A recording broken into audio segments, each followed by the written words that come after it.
3, 2, 1. And guys, when I tell you the weather outside is fucking frightful, I apologize if you can hear the gailing, howling winds. We are just gonna go with it. Something's going on. There's wildfires in LA and Australia. It's like, it's not even fucking summer. Today, I wanted to start with, I just woke up and David Lynch has passed away. I feel like we could do some really cool stuff on the channel to celebrate his memory and do some videos around it, but he was fucking incredible. He was such a talent, such a fucking talent. Like, Twin Peaks was like something I'd never seen before. My dad was like obsessed with it, and it was kind of my first introduction to that kind of like surrealist version of horror and mystery and like thriller, and like it transcended genre. His stuff was just so unique, and I love a director with a really unique voice. So RIP to him, but also his work and his legacy will continue on, and it gives everybody a reason to go and watch all of his shit. Everything. It's all amazing. Mulholland Drive, Twin Peaks, the lesser known shit, like all of it's so great. Anyway, today's video, it's not going to be an hour and 40 minutes long. This one's going to be a shorter one. I went last night and watched the new Wolfman, Leigh Whannell's Wolfman. So I know I did talk about this movie in my like movies I'm excited for in 2025. And I kind of expressed that I was a little bit stressed and worried because it's coming out in that really early January slot where they tend to dump movies that they don't think are going to be very good. It's a Blumhouse production, which I'm like, oh, that can be hit or miss. And it also has been in like development production hell for the past 10 years, with Leigh Whannell starting on the project, then hopping off the project, then coming back on the project. And like, look, I really did enjoy it. I think it's definitely worth going and watching it. If you love Leigh Whannell, it is Leigh Whannell. He is doing his thing, but it is by no means a perfect film, and unfortunately I would say it's on the weaker side of the films that I've seen from him up until this point, specifically mainly from the narrative storyline script perspective, I think is what let it down. The directing was incredible, the cinematography was incredible, a lot of the themes and a lot of the characterization, the acting, everything was really, really great, the set, everything, but the script was it just had a set, like there was a predictability to it. I kind of already clocked something that was kind of played as a big reveal when I think it should have just been something that was like known from the beginning as opposed to pretending for it to be a plot twist. There are a couple little things like that, but I've already kind of I've gotten ahead of myself, but what I want to do is, similar with my Nosferatu video, compare it to the original 1941 Wolfman, which is part of the Universal Monster films, and kind of give you my things I liked, things I didn't like for both films, and then comparing the two of them together. I do also, of course, know that there's many adaptations of the Wolfman, including one that I think came out in 2010 with the original revamp of what they were hoping to do for the Universal Monster movies, but I will not be reviewing that. I just like to do the newest and the original, but of course, leave it down in the comments if you'd like me to switch things up. So to start with, let's talk about the original. I will read out the synopsis of the original Wolfman, and then we'll jump into it. I really like this movie, I really, really do. So, Larry returns to his Welsh ancestral home from the US upon learning that his brother has died. When he tries to save Jenny, a rural girl who is being attacked by a werewolf, he gets bitten by it. So, the biggest thing about the Wolfman, I think, is that like the story has been fairly consistent over the years, I would say up until this Leigh Whannell adaptation. The thing that I actually didn't realize until I researched for this video is that like a lot of the rules and laws that we have about werewolf lore comes from this film, with them only being able to be killed by silver, their aversion to wolfsbane, them turning at the full moon, the bite being what transfers the curse. Like a lot of those kind of themes that we see in most modern day werewolf stories come from this film. And then further back than that, I mean, there's Wolfman mythology in Native American culture, in South American culture, in fucking every single culture. There are many different variations of that mythology, but in terms of like cinematic universe, this is the first version of a werewolf on mainstream film in the Western world. So the things I like about the Wolfman, it's campy as fuck. I love the old the old Universal monster movies. I think that there's nothing that we really have that feels similar to them anymore. I think the closest we've gotten recently is Werewolf by Night, which is that like Marvel Disney movie, the black and white one that came out a couple years ago and was just so great. It came out during COVID. But like that kind of campy horror monster film, it doesn't exist anymore. Like now everything is either played very serious or has to be a horror comedy, or like I don't think that they know who they would be targeting with the audience for it, even though I fucking love them. There's a part of me that wants to do like a whole big like hours long video comprehensive guide to all of the Universal monster movies, including the like crazy crossover sequels and everything. Like I just love them. They're so fun. And I love the fun aspect of this movie. It is a very fun film. The special effects in the film are also amazing. It sounds like it was like during the period of time in Hollywood when special effects were practically torture. So like huge ups to all the actors for being bothered to be through that shit. The acting is really fun. I love old movies, and yeah, I mean, The Wolfman, it's a fucking classic, and if you haven't watched it, then you should. It's in black and white, and I love a black and white movie moment. It's the fucking best. Things I didn't like. The usual things: female representation, female characters not super strong. The special effects in the film are also amazing. It sounds like it was like during the period of time in Hollywood when special effects were practically torture. So like huge ups to all the actors for being bothered to be through that shit. The acting is really fun. I love old movies, and yeah, I mean, The Wolfman, it's a fucking classic, and if you haven't watched it, then you should. It's in black and white, and I love a black and white movie moment. It's the fucking best. Things I didn't like. The usual things: female representation, female characters not super strong. Now, let's talk about the new one. So, as I said, I watched it last night. I went and watched it with my sister. I think it's the first night that it was out in Australia. Definitely has gotten mixed reviews. I've seen some really positive ones and some ones that said that it was quite disappointing. What I would say is my thoughts: it's good, it's not great, it could have been better. But I also, because I'm super biased when it comes to Leigh Whannell, I'm going to give him the benefit of the doubt that it definitely doesn't sound like this was an easy production. And I think that if maybe he had been given the space and time to like make exactly what he wanted to, it would have been a lot better. I might be wrong. Maybe he just fucked it on this one, but I don't care. I liked it and I like him. So I mentioned a little bit at the start, but things that I liked: beautiful film. It's set in Oregon. So it's like in that big, like those pine forests that very much give like Twilight Forks vibes, and it's stunning. It's so beautiful. The special effects are incredible, definitely practical, and you can it's really cool watching a transition very slowly over time. He does this really cool thing as well where, because we're following a man. Actually, you know what? I'm getting slightly ahead of myself again. Let's do the plot of the new one. Blake and his family are attacked by an unseen animal and in a desperate escape barricade themselves inside a farmhouse as the creature prowls the perimeter. As the night stretches on, however, Blake begins to behave strangely, transforming into something unrecognizable that soon jeopardizes his wife and daughter.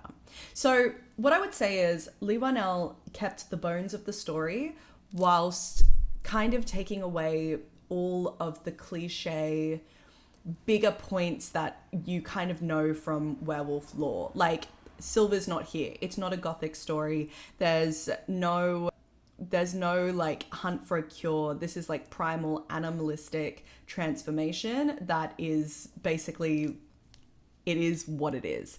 He's also transformed it to focus more on like a psychological film about watching a loved one go through something that you can't stop, and then also as that loved one becoming a danger to your family and not realizing what's happening to you. It's all very much like a kind of in-your-face allegory for generational trauma and like addiction and abuse, and like how you as a parent may think that you're doing everything that you can to protect your child, but in trying to protect them, you're actually hurting them. Like, this is where it's going down, very much more of like a modern horror trope kind of pathway. I feel like it's interesting. The original Wolfman is quite like traditional and tropey in the Universal monster movie sphere. Like, it hit the beats that I think a lot of those movies at the times did, whereas this movie is like kind of tropey and predictable in a similar way for horror movies that we expect today. I think that a lot of as I mentioned, there were like plot twists and plot beats that didn't really hit in the way that I think that they hoped that they would. And if they had kind of played it more, I'm all for a single location film. Like, as I've said before in my videos, I love single location. I think it really means that you have to hone in on the characters, and you have to really like focus in on the dynamics between the family. And especially when you're doing a psychological horror film, it can really be a great asset not to be distracted by multiple different locations, and like you're feeling the isolation, you're feeling the trappedness, and it forces you into the perspective of the people who are in that situation.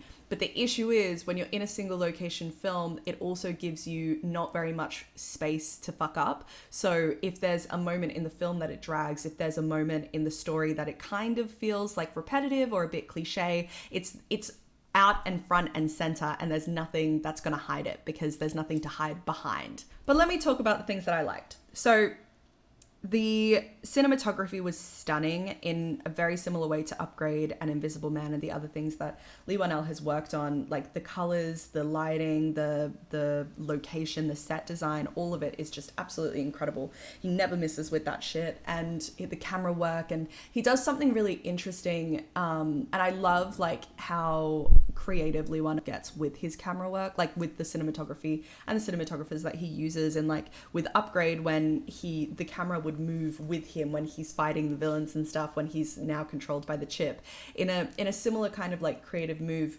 we watch POVs change in the film. And at first it starts off subtly when he's first starting to go through his transformations, that you don't actually realize that he's an unreliable narrator, because he's starting to transform, and like the reactions that the other characters are having may seem out of place, but it's actually because they're witnessing something that's very different to what he's witnessing. And then as the film goes on, those same camera movements are used. And so you can like kind of look back on the start of the film and be like, oh, that's what was happening. We were just looking at it from his perspective. We were looking at it from her perspective.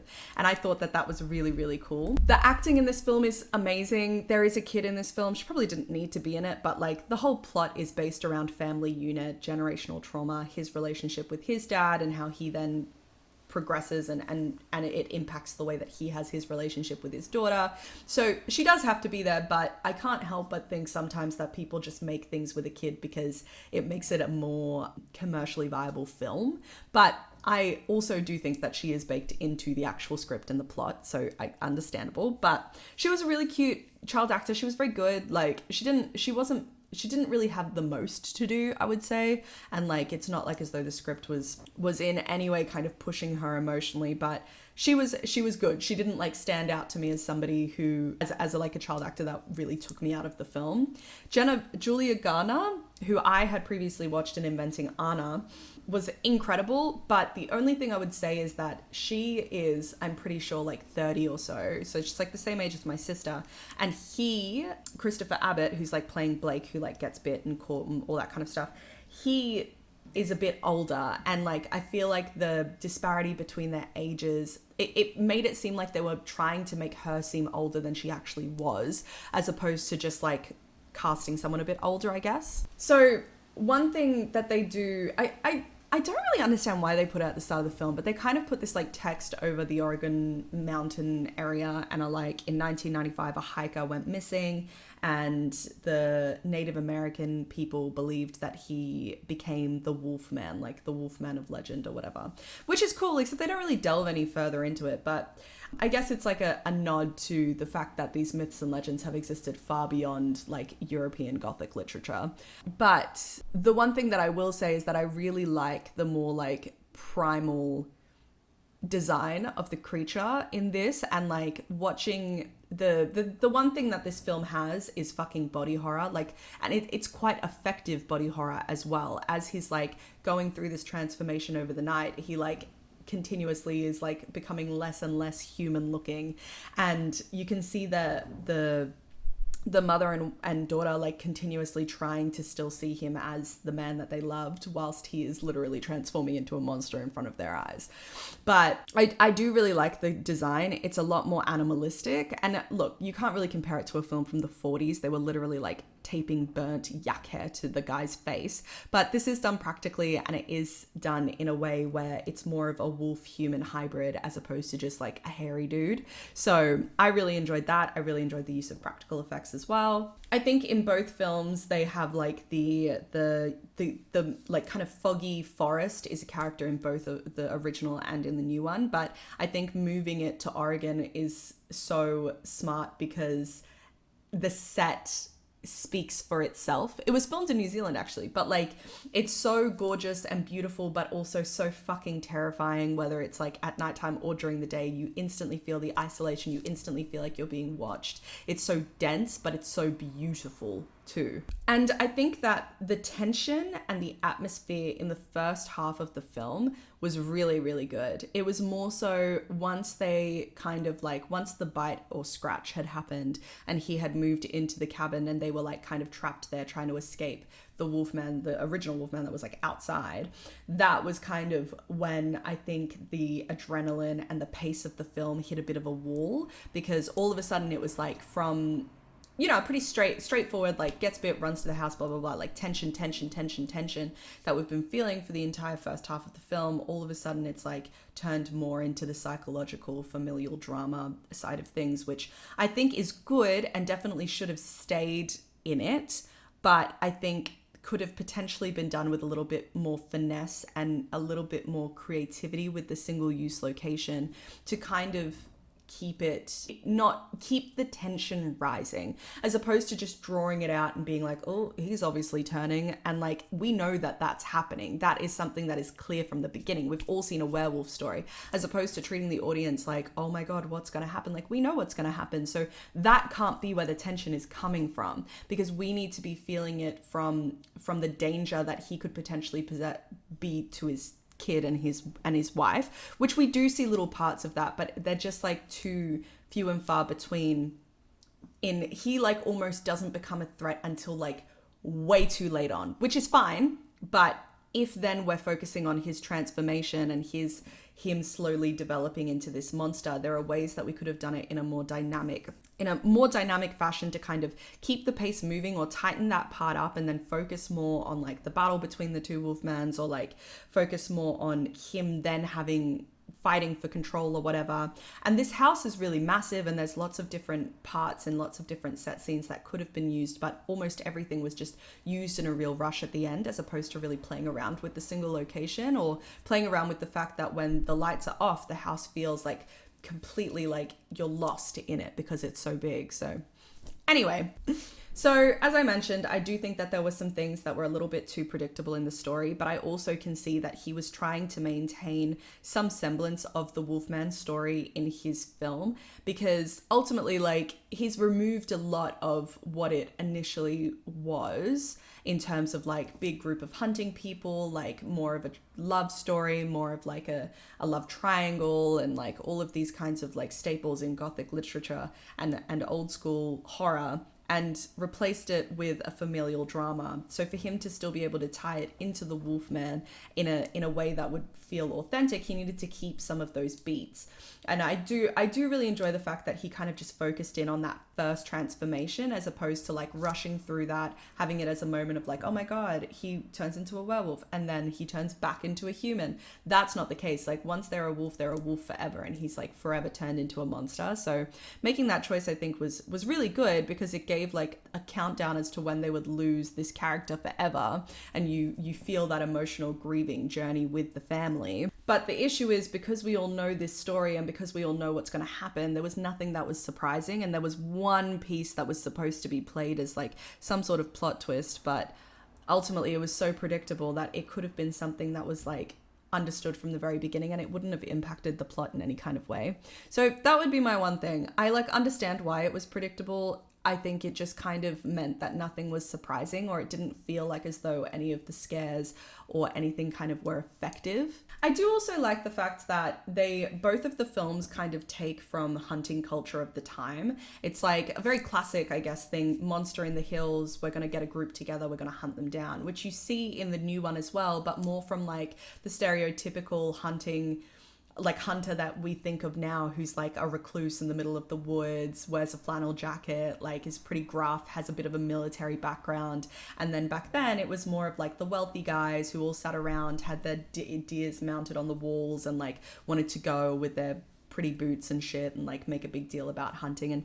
And you can see that the adaptation from like the different hunting cultures is really interesting, and the way that they would kind of tackle a rumored wild animal being on the leash out in the wild. And ultimately, if I'm going to compare the two, and I feel like I said the same thing for Nosferatu, which like I don't want these videos to become repetitive, but they both exist in their own sphere. I would have to say that probably the original Wolfman is better than the Leigh Whannell one. I think unfortunately the Leigh Whannell one, it doesn't stand out from modern horror films that we have today. There's other examples of films that kind of give off a similar vibe that maybe do it in a more effective or better way. In a really weird kind of way, The Strangers is one that comes to mind, which I know that they're completely separate films, but they gave off a similar vibe, and I would say that The Strangers was more effective. But ultimately, they're so different too. I think that there is a place for this Wolfman, and I think that people will start to appreciate it more as time goes on as well, because it is a well done film. I think it's just the script that kind of ultimately let it down, which is a shame because that is kind of a really big part of a film. But the original Wolfman is fun, it's campy, it's where like the ultimate lore of werewolves came from, and I don't think that this new one unfortunately can compare. I think that it is going to ultimately probably be hindered by how great Robert Eggers' Nosferatu is. I think people won't be able to help but compare a previous like classic horror adaptation to one that came out only a month later. But I do think that it's definitely worth watching it, coming up with your own mind. The first half is an absolute rush. It's a beautiful film and it does have really, really great acting. It's very, very different. It's difficult to compare the two films because one is this kind of fun, campy monster movie, and I think it'll always have a place. If you haven't seen it yet, it's a black and white horror film. It's one of the original Universal monster films, and if you haven't delved into that little pot, The Wolfman is one of the great ones. It's not the best. I would say it's maybe the fourth best in my mind, but it is one of the really good ones, and I think that it's a lot of fun. This movie is significantly less fun because it's more of like a psychological horror film that is played a lot more serious, but I think it's still got its place, and I'm interested to hear what you guys think once you get a chance to go out to the cinema, because I do think that this one is going to be quite divisive. So yeah, that is all I have to say about that. Kind of a quick-ish video today because I've been doing more of the longer ones recently, but next week I'm gonna dive back in with something I've kind of teased over the past couple of weeks, which I'm very excited about. But yeah, I've got nothing else to say. So thank you so much for watching. Leave a comment down below if you've seen Wolfman, if you've got any thoughts about the two films, or if you have any insight as to what potentially could have maybe hindered this new film a little bit. But I'm really keen to hear your thoughts, and I will see you guys next week.